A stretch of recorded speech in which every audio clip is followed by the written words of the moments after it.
बिस्मिल्लाहिर्रहमानिर्रहीम अस्सलाम वालेकुम वरहमतुल्लाहि वबरकातुहू। ये ताकतवर हल्के कंपनी सरकार ये इतना बड़ा रिस्क कैसे ले रहे हैं? ये इतना बड़ा टर्मोइल केओस ये कैसे क्रिएट किया जा रहा है? किस भरोसे पे किया जा रहा है? इनका मुस्तकबिल का खाका क्या है? मैं आपको वो बताता हूं। इमरान खान को क्यों नायल करना चाहते हैं? क्यों पार्टी तोड़ना चाहते हैं? गोलियां तक चला दी इमरान खान पे, क्या वजह है? आखिर इतना बड़ा रिस्क ये क्यों ले रहे हैं कि इसके बाद इतना बड़ा टर्मोइल आए, सड़कों पे लोग आ जाएं, सबको काबू करने के लिए कितनी लाशें गिरानी पड़े? क्यों ये रिस्क ले रहे हैं? उसकी वजह है, दो वजह है, मैं आपको बताता हूं। नंबर एक, ये अपनी 75 साल की पॉपुलैरिटी और जो गिरफ्त है सिस्टम पे, कम तरीन सतह पे है इस वक्त। मुल्क का बच्चा बच्चा आप खुल के बोल रहा है, वो कौन था?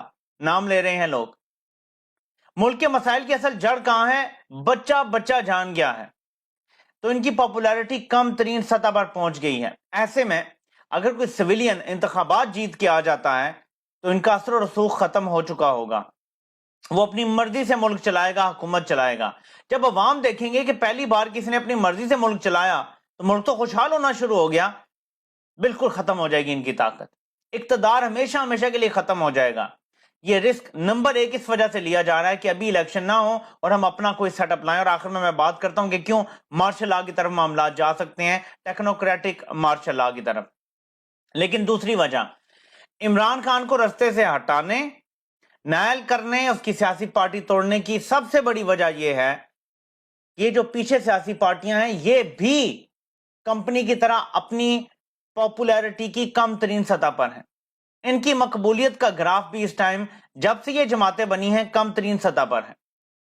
लेकिन अगर आप अब भी सर्वे करवा लें कहीं तो इन जमातों के मुकाबले में कंपनी फिर भी थोड़ी सी ज्यादा मकबूल नजर आएगी। यानी कंपनी ऐसी जमातों से मुकाबला करने को ठीक समझती है या उनको कंट्रोल कर सकती है जिनसे वो ज्यादा मकबूल हो। लेकिन अगर कोई ऐसी जमात, जो कि पाकिस्तान की तारीख में पहली बार ऐसा हुआ है कि वो जमात कंपनी से ऊपर चली गई है मकबूलियत में, ये काबिल कबूल नहीं है।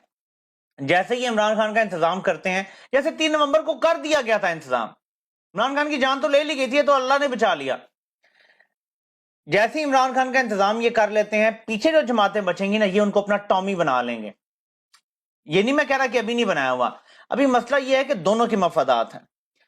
वो जो जमातें इकट्ठी हैं वो कंपनी को डरा रही हैं कि हम अगर पीछे हट गए खान आ जाएगा। वो आगे से कहता है खान आ गया तो तुम्हें भी नहीं छोड़ेगा। तो अभी इनके मफादात इकट्ठे हैं। अभी वो टॉमी वाली नौबत नहीं है, लेकिन मिलजुल के इकट्ठे काम कर रहे हैं। लेकिन अगर इमरान खान रास्ते से हट जाता है, ये बिल्कुल इनको लीश पे रख के टॉमी की तरह ट्रीट करेंगे। और पाकिस्तान में दोबारा अगले 70 साल तक कोई आपको जमहूरियत नजर नहीं आएगी, क्योंकि इनकी औलादें तैयार हैं। जरदारी अभी जिंदा है तो उसकी औलाद, अगर बिलावल जो 30-35 साल उसकी एज है, उसको अगर ऊपर ले आते हैं, इधर मरियम उसका बेटा भी तैयार है, आगे फिर उसकी औलाद कोई है वो भी तैयार हो जानी है। तो अगले 60-70 साल तक दोबारा इस मुल्क में जमहूरियत नहीं होगी। कंपनी और उसके टॉमी ही यहां पे हुकूमत करेंगे। यानी इमरान खान हट जाता है तो इस मुल्क से अपोजिशन का खात्मा हो जाता है। एंटी कंपनी कोई भी कभी खड़ा नहीं होगा जो इनका जोर तोड़ सके। तो ये जो इतना बड़ा रिस्क लिया जा रहा है ना, 3 अरब डॉलर मुल्क में पड़े हुए हैं। इंडिया का जो अडानी ग्रुप है, सिर्फ 5 दिनों में 84 अरब डॉलर का नुकसान हो चुका है। एक ग्रुप की बात हो रही है, बिजनेस ग्रुप की। यहां हमारे टोटल ज़र मुबादला के ज़खायर 3 अरब डॉलर हैं। पंगे देखो, कभी एक को गिरफ्तार, कभी दूसरे को गिरफ्तार, कभी इधर कभी उधर। ये किस लिए कर रहे हैं? ये जुआ इसीलिए खेल रहे हैं, वरना हालात क्या हैं ये जरा खबर जब सामने है, मुझे यकीन नहीं आया कि IMF चाहता है तहरीक इंसाफ भी मुआहदे पर दस्तखत करे। ये डॉक्टर हफीज पाशा की तरफ से हवाले से खबर लगी, मुझे पहले तो यकीन नहीं आया, क्योंकि डॉक्टर हफीज पाशा तो नून लीग के करीबी समझे जाते हैं। इनकी अहलिया नून लीग की कैबिनेट का हिस्सा है। डॉक्टर आयशा जो है वो फाइनेंस सागदार की टीम का हिस्सा है। तो मैं तो हैरान रह गया कि ये क्या कह रहे हैं कि इसका मतलब है कि इमरान खान जब तक दस्तखत नहीं करेंगे IMF का मुआहदा नहीं होगा। फिर मैंने ये क्लिप सुना, ये आप भी थोड़ा सा सुन लें।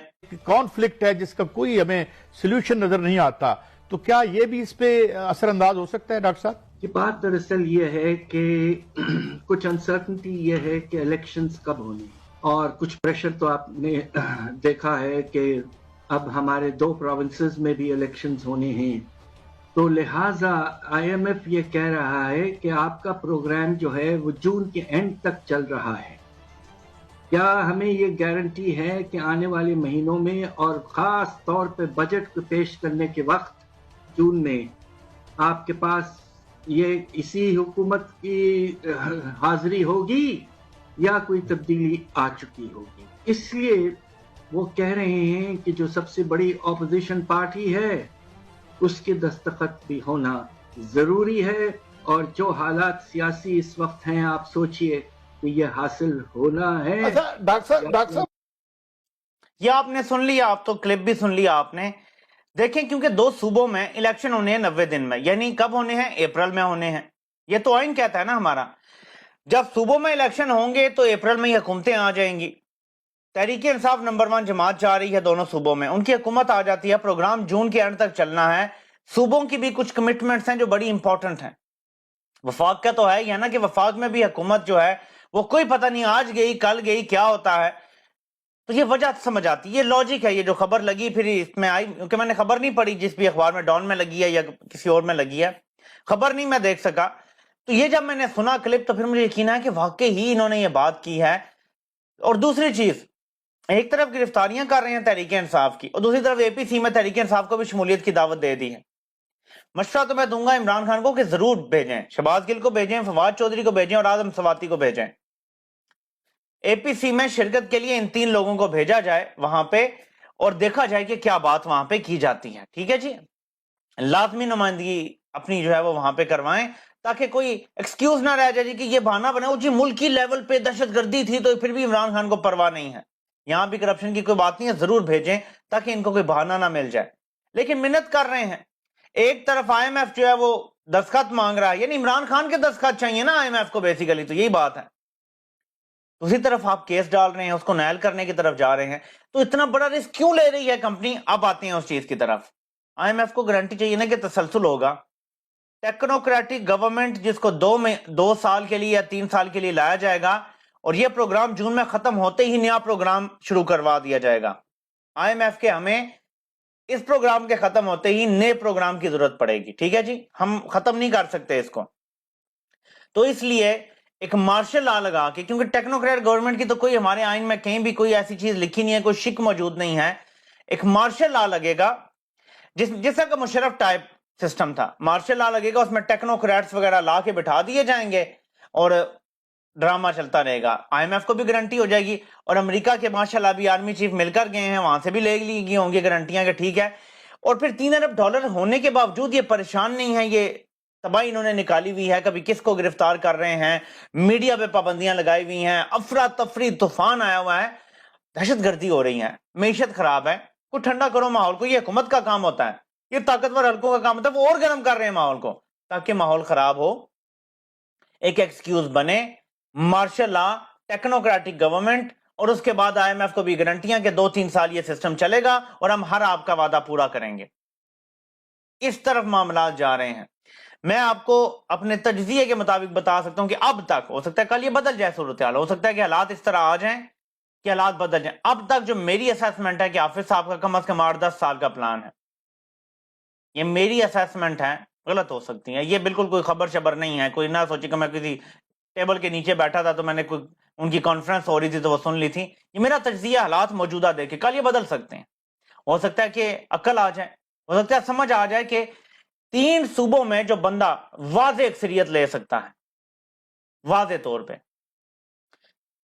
उसको रोका जाए। 3 सूबे में इसलिए कह रहा हूं कि केपीके, पंजाब, और अगर ये फेयर इलेक्शन करवा देना तो मैं आपको बता रहा हूं फेयर इलेक्शन, क्योंकि इन्होंने लास्ट टाइम जो बाप पार्टी का किया था ना सिस्टम, तहरीक इंसाफ में बहुत सारे लोग आना चाहते थे, इन्होंने वहां भेजे थे जबरदस्ती। तहरीक इंसाफ बलूचिस्तान से भी जीत सकती है, और सिंध में भी बहुत बड़ा इन रोड्स डाल सकती है। तो आप ये मिला लें तो 3 सूबे फिर बन जाते हैं, यानी अगर आधे बलूचिस्तान में सीटें जीत सकते हैं और सिंध में भी कुछ देई और ज्यादातर शहरी इलाकों की सीटें, तो ये मिला जुला के समझ लें कि 3 सूबों में एक जमात अक्सरियत में हो सकती है। अगर अक्ल आ जाए तो ऐसी जमात मुल्क के सारे मुश्किल फैसले कर सकती है और मसाइल से निकाल सकती है। लेकिन मसला यहां पे अक्ल का नहीं है, गारंटियां दे चुके हैं, मसला गारंटियों का है जो ये दे चुके हैं। वो असल में क्या गारंटियां हैं ये हमें अभी नहीं पता चलेगा, लेकिन ऐसा लगता है कि जानबूझ के सूरत हाल को उस तरफ ले जाया जा रहा है। मैं एक और चीज ऐड कर दूं कि जो ये बात कर रहे हैं ना कि आइन में लिखा हुआ है कि अगर जंग हो रही हो या बहुत बुरे हालात हो तो आप असेंबली की मुद्दत में तोसी कर सकते हैं, असेंबली की मुद्दत में तोसी जरूर कर सकते होंगे, आइन में कहीं लिखा होगा। کون سی جنگ ہو رہی ہے پہلے مجھے بتائے. لیکن اسمبلی کی مدت میں توسیع ایک چیز ہے, پنجاب اور کے پی کی اسمبلیاں ٹوٹ چکی ہیں, اب توسیع والی بات نہیں ہے. اور کیئر ٹیکر کی توسیع کا کہاں پہ لکھا ہوا ہے بھائی؟ وہ ہو چکا. اب آئین یہ واضح کہتا ہے کہ 90 دن کے اندر انتخابات کرانے ہیں, بیچ میں ان کے پاس کوئی رستہ نہیں ہے. اس لیے اپریل سے پہلے ہی جو بھی ٹیکنوکریٹک یا کوئی مارشل لا ٹائپ سسٹم جو ہے اس کی کوشش کی جا سکتی ہے. یہ کنفرم صورتحال اس ٹائم میں آپ کو بتا رہا ہوں. باقی دیکھتے ہیں کہ آگے کسی کو ہوش آ جائے کہ امریکہ سے بہتر ہے کہ پاکستانی عوام کی سن لی جائے تو شاید پاکستان کا بھی کچھ بھلا ہو جائے گا. آپ سے انشاءاللہ پھر ملاقات ہوتی ہے. اللہ پاک آپ سب کا حامی و ناصر ہو. آپ سب کو سننے کا بہت بہت شکریہ.